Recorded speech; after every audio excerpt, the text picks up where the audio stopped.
We now reach the final lesson in our narration of Yogi Ramacharaka's practical mental influence and mental fascination. This last lesson being the 12th, self-protection. In the immediately preceding video, we ended with, in the 11th lesson, Magic, Black and White, we ended with, thought waves find entrance only to those minds which are accustomed to think similar thoughts. He who thinks hate may be affected by hate thoughts, whilst he whose mind is filled with faith and love is surrounded by a resistant armor which repels the invading waves and causes them to be deflected, or else driven back to their senders. Bad thoughts, like chickens, come home to roost. Thoughts are like boomerangs in their tendency to return to their sender. To the poison of black magic, nature gives the antidote of right thinking. And now self-protection. The reader of the preceding chapters will see the power of mental influence in its various phases of manifestation, and will recognize the possibility of the force being used to influence himself. The question that will naturally arise in the mind of every student and investigator of this important subject, and which comes to all at some time, is, how may I protect myself from the use of this power against myself? How may I render myself immune from these influences which may be directed against me? It is true that we and many other writers on the subject, have shown you that one is far less liable to influence if he will maintain a mental atmosphere of high vibration. That is, keeping oneself surrounded by a thought atmosphere filled with the vibrations of the highest kinds of thoughts and free from thoughts and desire of a base, selfish character, which tend to attract similar thoughts. In this way, one creates a state of mental hygienic cleanliness, which renders him immune from the contagious thoughts of the selfish plane of desire, and so on. This should be remembered and taken advantage of by everyone. For just as physical cleanliness gives no congenial lodgment for the germs of disease, so mental cleanliness refuses to admit the mental microbes. But there is a method far more efficacious than even the above-mentioned plan. This method is really that employed by the adepts in occultism, and the method and practice taught the initiates of the occult brotherhoods and lodges all over the world. Well, let's consider it here. In the first place, without entering into a statement of the details of the high occult teachings, we wish to inform you that the basic principle of all such teaching and instruction is the fact that within each of us, in the very center of the being of each individual, in the very heart of hearts of the immortal ego, is what occultists know as the flame of the spirit. The flame of the spirit. This is what you recognize in consciousness as the I am consciousness. That consciousness of being, which is far above the consciousness of personality, or the things of personality. It is that consciousness which informs each individual unmistakably that he is actually an individual being. This consciousness comes to the individual by reason of his contact with the one great life of the universe. It is the point of contact between the part and the all. And in this part of a man's consciousness, coupled with the sense of being an I, there resides a spark from the divine flame of life and power, which has been what has been called the will of man. Now, Do not mistake us and confuse this with the so-called will of personality, which is merely a desire, or else a certain firmness, which often is little more than stubbornness. This inner will is real power, and when once recognized, may be drawn upon as a source of unending and unfailing strength. The occult adepts have developed the consciousness of this power within, and use it freely. This is the result of years of practice and correct living, correct thinking. But still, each and every person may draw upon this source of strength within them to aid them in the life and repel the thought vibrations of the lower plane. This consciousness may be developed by a realization of its existence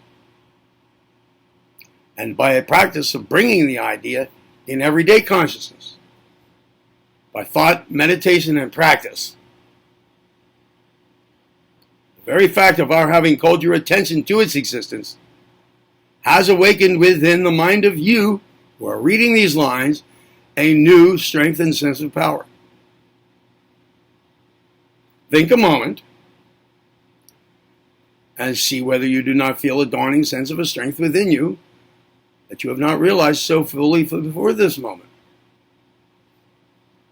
Go ahead. A continued recognition in your everyday consciousness of this something within will develop your ability to manifest it. Particularly in an hour of need, will it spring to your assistance, giving you a sense of a part of yourself crying out to you in words of encouragement. I'm here, be not afraid. It's very difficult to give you this method in written or printed words. But if you will enter fully into a recognition of this inward power, you will find yourself developing a new power of resisting outside influences that will astonish you. When you come in contact with people who are seeking to influence you in any of the ways mentioned in the preceding chapters of this book, or in other ways, you will find yourself able to defy their mental attacks simply by remembering the strength immanent in your eye, aided by the statement made silently to yourself, I am an immortal spirit, using the will within my ego. With this mental attitude, you may make the slightest mental effort in the direction of throwing out from your mind vibrations, which will scatter the adverse influences in all directions, and which, if persisted in, will cause the other person to become confused and anxious to leave you alone.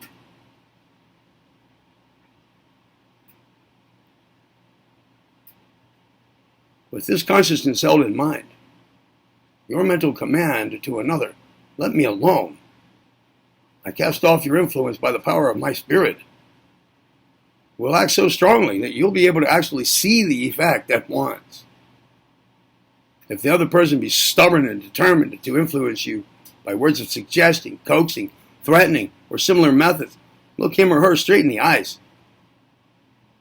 saying mentally, I defy you. My inner power casts off your influence. Try this next time anyone attempts to influence you either verbally or by thought waves, and see how strong and positive you will feel, and how the efforts of the other person will fail.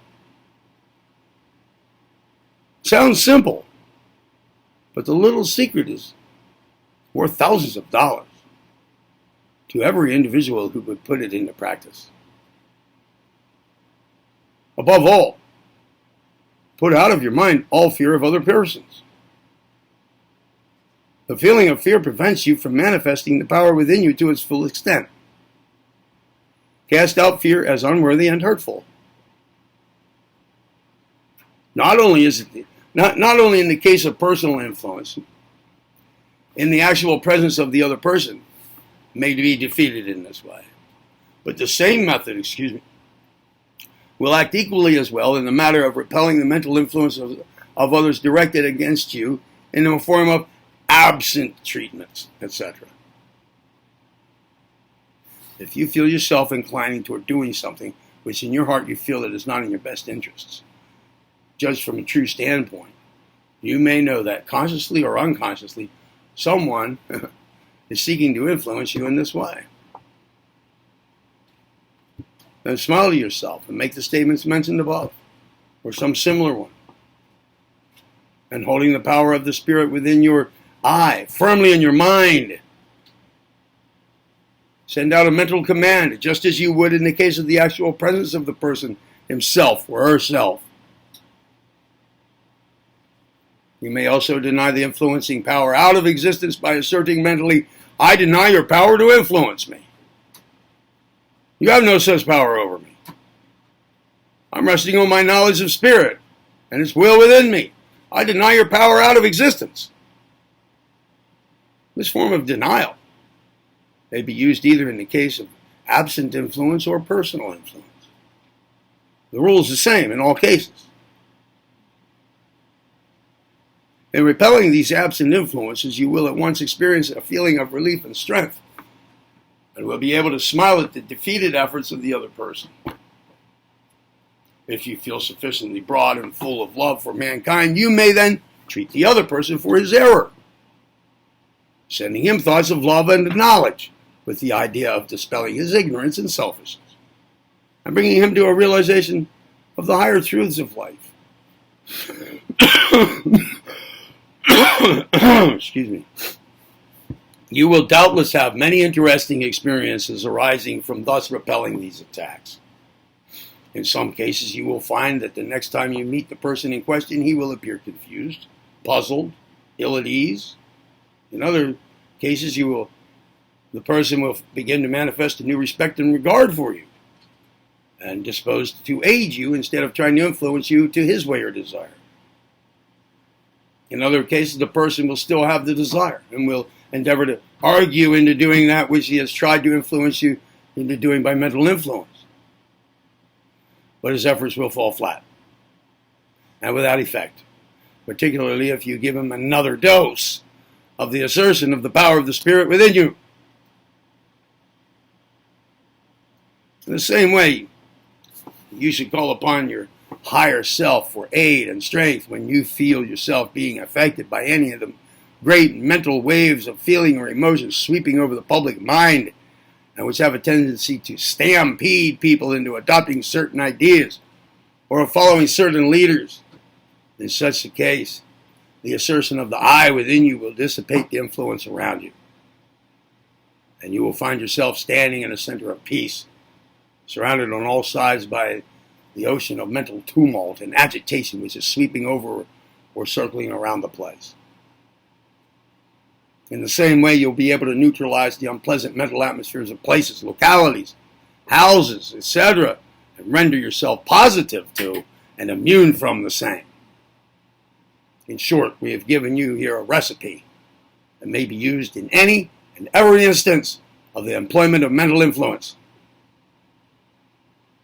It may sound simple to you, but a little use of it will make you deem it the most important bit of practical knowledge you may possess.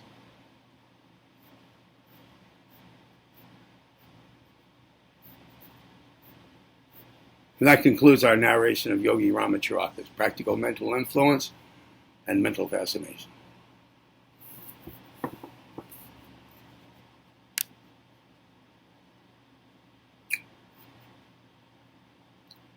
This is the Ryan Q. Ramacharaka, and I'm Turk Strongman. Be well.